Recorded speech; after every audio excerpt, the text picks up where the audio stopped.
he portrays the elven world so well in the books, where they're broken and barely hanging on and not able to reproduce. And how does that happen? That was the big question. And how did the conjunction of the spheres play into that? And that's what we got to play with here, which is just mwah.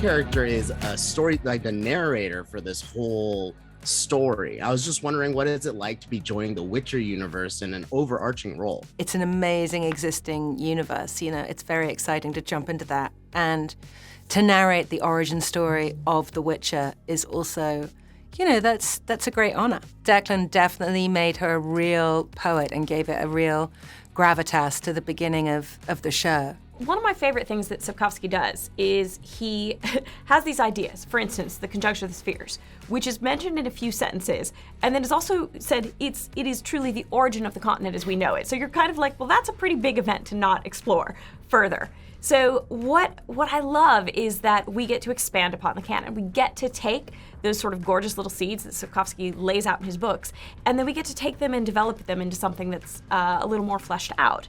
What I love that Declan has done, honestly for me as a storyteller, is that he has set up characters that we're going to be bringing back in our, Witcher main show. Obviously, Avalok, Eredin.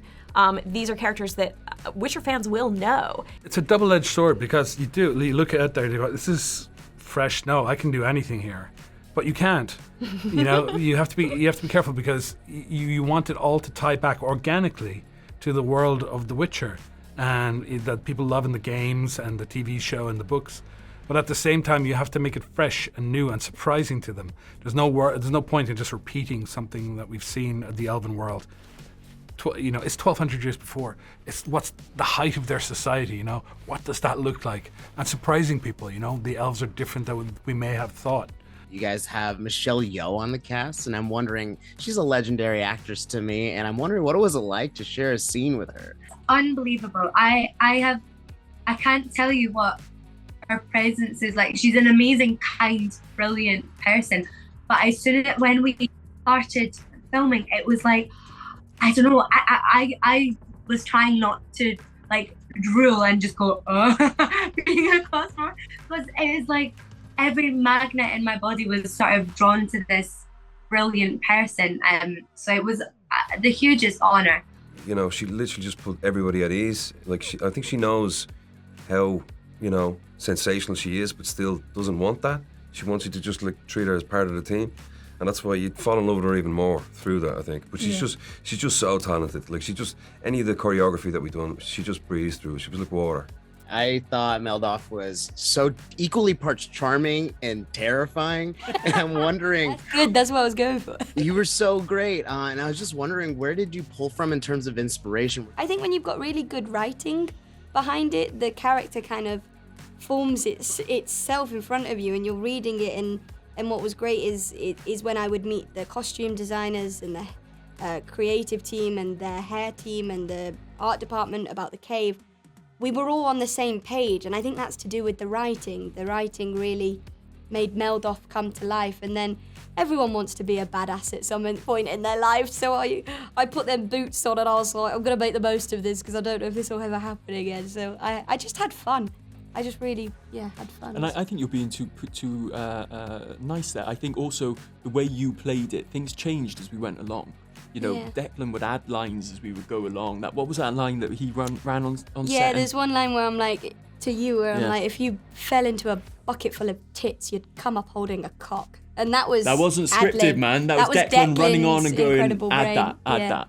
So it grew. And you got to say, come with me if you want to live. That's a pretty sick line to have. I know. That's pretty Drop sweet. that right there, guys. A lot of the characters, it would be very easy to kind of paint by numbers with a character like Brother Death.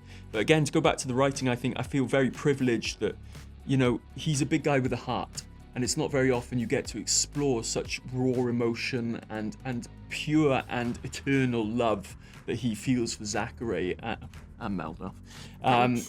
So it was a real joy to have a character that, let's be honest, if you saw him in the street, you cross to the other side, So it was a real privilege to play a character like that and do something different with him and explore that really emotional side. In prep, it was a lot of discussion about what magic is it that we're trying to look at, and we had talked about Zachary and Sindrel sharing a very earthbound, natural magic that's very creative, and I think you mentioned healing as well.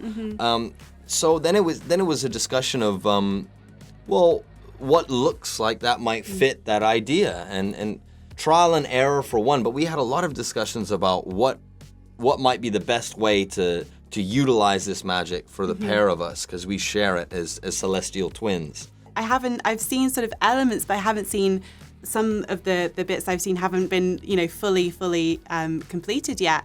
And I'm really excited to watch with everyone else, to, when the show comes out, to see that picture completely coloured in, I suppose, because there are a lot of gaps that we filled in on set with our imaginations and our discussions, and our discussions with Declan and our writing team.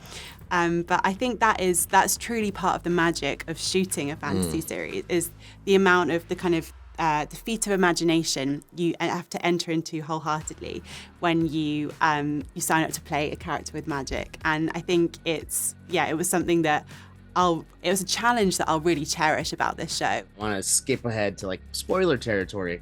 What was it like delivering that final monologue to the people of Zinfea? I have so many favorite moments from the shooting site, from shooting the show, and I just remember that day being so honored to be a part of the Witcher universe and to be playing Ayla. I feel so connected to her, and it felt so pure synchronicity to be playing this part. And that day, just I meant every single word, throughout, from my chest, saying those words, and they still kind of vibrate with me now. So it just was an incredible moment cinematically in my brain. I've seen so many speeches like that, so to be able to now fill the shoes of something like that was just. It was a real gift. The transformation process looks so physically taxing, and I'm wondering if you could just take us through what the technical aspects of performing that look like on your end. It needed to be in some sense real, because we tried to kind of cushion it a little bit, but it wasn't really working. And I knew for myself, I'm as a massive fan, that's a kind of a pillar of becoming the first prototype Witcher.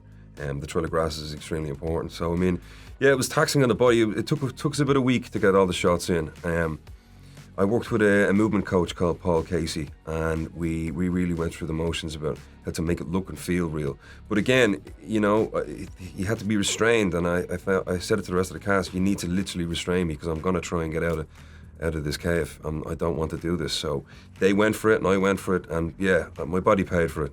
Yeah, I've never seen someone just take after take after take for a solid 2 weeks. By the end, Laurence, was barely had a voice, but still would just drop straight into it. It was incredible to watch.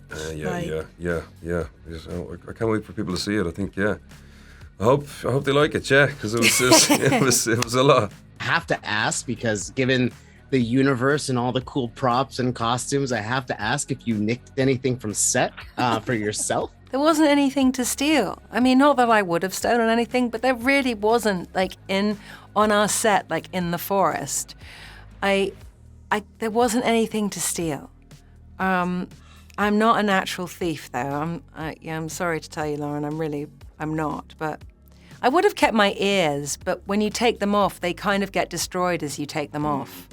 They disintegrate. I do have a Gwen in my bedroom. I'd be lying if I said I didn't. The Gwen, or a Gwen? The Gwen. The Gwen. The Gwen, yeah. Yeah. A Gwen. But there were many versions of Gwen for fights, but I took the Gwen. Yeah. There were ones that were used for safety reasons, so that I didn't actually kill someone, because that would be bad. And also, you couldn't leave it. It wouldn't be right to leave Gwen, right? In a warehouse or something like that. You have to, of course not. Got to look after her. And you've got your cleavers. I got my cleavers in my living room. Oh, amazing. Very method of you guys. Congratulations. Thanks. We're really dedicated to the art. and we're gonna let it burn.